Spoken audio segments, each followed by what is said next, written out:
IPL-ൽ കലാശപ്പോര് ഇന്ന് നിലവിലെ ചാമ്പ്യന്മാരായ റോയൽ ചലഞ്ചേഴ്സ് ബംഗളൂരു ഗുജറാത്ത് ടൈറ്റൻസിനെ നേരിടും. അഹമ്മദാബാദ് സ്റ്റേഡിയത്തിൽ വൈകിട്ട് 7:30 മണിക്കാണ് കിരീട പോരാട്ടം. ഏതായാലും വാശിയേറിയ പോരാട്ടം. പ്രധാനപ്പെട്ട താരങ്ങൾ ഇരുവശത്തും അണിനിരക്കുന്നു. പ്രത്യേകിച്ച് വിരാട് കോഹ്ലിയുടെ ബംഗളൂരു റോയൽ ചലഞ്ചേഴ്സ്, ശുഭ്മാൻ ഗിൽ അടക്കമുള്ള പ്രധാനപ്പെട്ട താരങ്ങൾ ഉണ്ടാകുന്നു. ഗുജറാത്ത് ടൈറ്റൻസുമായി ബന്ധപ്പെട്ട് രണ്ട് ടീമുകളും ഒരേപോലെ കരുത്ത് തെളിയിച്ച മത്സരങ്ങളായിരുന്നു കഴിഞ്ഞു പോയത്. ഹരി ഏറ്റവും പുതിയ വിവരങ്ങളുമായി ചേരും. ഹരി, നമ്മളൊരു വലിയ പോരാട്ടത്തിനാണ് കാത്തിരിക്കുന്നത്. ആരാധകരെ ത്രസിപ്പിക്കുന്നതെല്ലാം രണ്ട് ടീമുകളുടെ ഭാഗത്തുനിന്നുണ്ടാവുമെന്ന് പ്രതീക്ഷിക്കാം, അല്ലേ?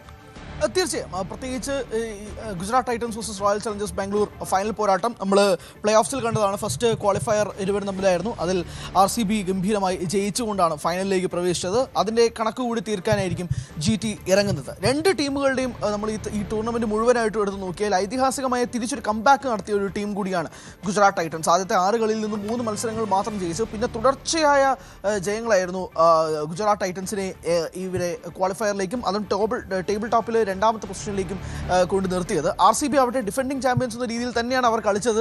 അതുകൊണ്ട് തന്നെ അവർ ആ ടൈറ്റിൽ നിലനിർത്തുക എന്നത് തന്നെയാണ് അവർ ലക്ഷ്യം വെക്കുന്നത്. ഒരു പക്ഷേ മുംബൈ ഇന്ത്യൻസിനും ചെന്നൈ സൂപ്പർ കിങ്സിനും ശേഷം RCB ഇത്തവണ ജയിച്ചു കഴിഞ്ഞാൽ ഡിഫെൻഡിങ് ചാമ്പ്യൻസ് ജയിക്കുന്ന മൂന്നാമത്തെ ടീമും കൂടിയായിട്ട് RCB മാറുകയും ചെയ്യും. അഹമ്മദാബാദ് നരേന്ദ്രമോദി സ്റ്റേഡിയത്തിൽ, അതായത് ഗുജറാത്തിന്റെ ഹോം ഗ്രൗണ്ടിൽ തന്നെയാണ് മത്സരം നടക്കുന്നത്. അവരെ സംബന്ധിച്ചിടത്തോളം 2022 ടൈറ്റിൽ എടുത്ത അതേ ഗ്രൗണ്ട്, കഴിഞ്ഞ വർഷം RCBയും ടൈറ്റിൽ എടുത്തത് ഇതേ ഗ്രൗണ്ടിൽ തന്നെയാണ്. അതുകൊണ്ട് ഈ രണ്ട് ടീമും ആദ്യമായി ടൈറ്റിൽ സെക്യൂർ ചെയ്ത അതേ ഗ്രൗണ്ടിൽ തന്നെയാണ്. പിച്ച് നമ്പർ 6-ലായിരിക്കും മത്സരം നടക്കുന്നതാണ് ഇപ്പോൾ കിട്ടുന്ന റിപ്പോർട്ട്. അതായത് മിക്സഡ് സോയിൽ ആയിരിക്കും. T20 ലോകകപ്പ് ഫൈനൽ ഹോസ്റ്റ് ചെയ്ത അതേ പിച്ച് തന്നെയായിരിക്കും ഇന്നത്തെ പിച്ചും നടക്കാൻ പോകുന്നത്. ഹ്യൂമിഡിറ്റി സാധ്യതയുണ്ട്, മോയ്സ്ചർ കൂടാനും സാധ്യതയുണ്ട് എന്നതും മനസ്സിലാക്കുന്നു. അതായത് ടോസ് കിട്ടുന്ന ടീം ആദ്യം ബൗളിംഗ് തിരഞ്ഞെടുത്ത് കണ്ടീഷൻസ് ഫേവറബിൾ ആക്കി മാറ്റുമെന്ന് തന്നെയാണ് നിലവിലെ പിച്ച് റിപ്പോർട്ട് പ്രകാരവും വെതർ കണ്ടീഷൻസ് പ്രകാരം മനസ്സിലാവുന്നത്. റെയിൻ സാധ്യത ഇല്ല, അതുകൊണ്ട് തന്നെ 40 ഓവർ അൺഇൻട്രപ്റ്റഡായിട്ട് തന്നെ മത്സരം നടക്കാനുള്ള സാധ്യതയും കാണുന്നുണ്ട്. ഇവിടെ ഗുജറാത്തിനെ സംബന്ധിച്ചിടത്തോളം അവർക്ക് ഏറ്റവും കൂടുതൽ ട്രംപ് കാർഡായിട്ട് മാറിയത് ഗ്ലെൻ ഫിലിപ്സിന്റെ പരിക്കാണ്. കാരണം ഗ്ലെൻ ഫിലിപ്സിന്റെ പരിക്ക് കാരണം അവർക്ക് കിട്ടിയ ജേസൺ ഹോൾഡറാണ്. 10 മത്സരങ്ങളിൽ നിന്ന് 17 വിക്കറ്റും കിട്ടി. ഗുജറാത്തിനെ സംബന്ധിച്ചിടത്തോളം വലിയ ബൂസ്റ്റിംഗ് കിട്ടുകയാണ് ചെയ്തത്. പ്രസിദ്ധ് കൃഷ്ണയും റാഷിദ് ഖാനും ഒപ്പം ഹോൾഡറും കൂടെ വന്നപ്പോഴേക്കും അവരുടെ ബൗളിംഗ് ലൈനപ്പ് സ്ട്രോങ് ആയി.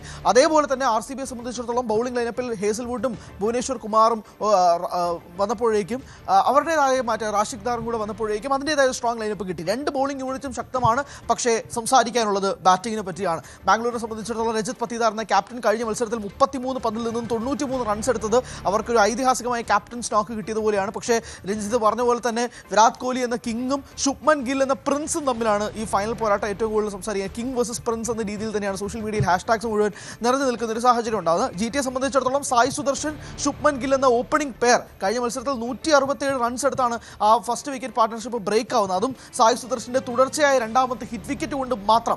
അങ്ങനെ ഈ രണ്ട് സംഭവങ്ങൾ നടക്കുന്നുണ്ട്.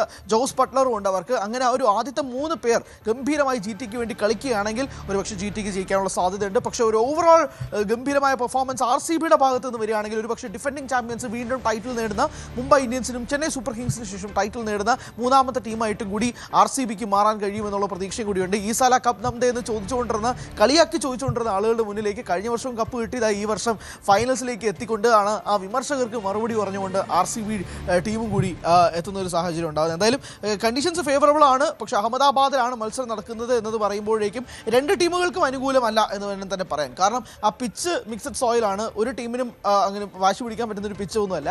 അതുകൊണ്ട് തന്നെ രണ്ട് സാധ്യതകളും ഉണ്ടാകാം. നല്ല പേസും ബൗൺസും കിട്ടും. അതനുസരിച്ച് തന്നെ നല്ലൊരു ബാറ്റിംഗ് ട്രാക്കും കൂടിയായിരിക്കും. പക്ഷേ കണ്ടീഷൻസ് നല്ല മോയ്സ്ചർ ഗ്രൗണ്ടിലുണ്ടാവാൻ സാധ്യത ഉള്ളതുകൊണ്ട് തന്നെ ടോസ് നേടുന്ന ടീം അത്ഭുതങ്ങളൊന്നും സംഭവിച്ചില്ലെങ്കിൽ ബൗളിംഗ് എടുക്കാനാണ് സാധ്യത. ശരി ഹരി.